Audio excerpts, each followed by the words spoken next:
আসসালামু আলাইকুম। আজকে আমরা বানাচ্ছি শসা নিয়ে। এর জন্য আমরা প্রথমে বেসন তৈরি করে নেব। 2 কাপ বেসন দিচ্ছি আর আধা কাপ চালের গুঁড়া দিচ্ছি।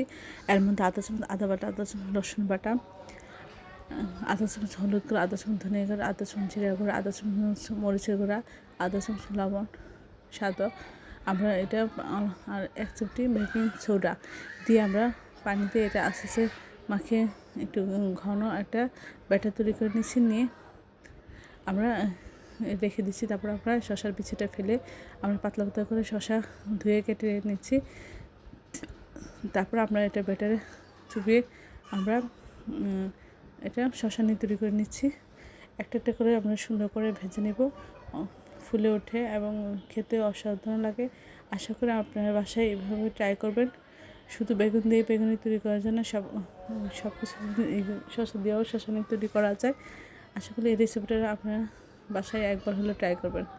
অসম্ভব মজা খেতে এবং ভাজাও সহজ, দেখতে খুব সুন্দর ফুলে উঠেছে।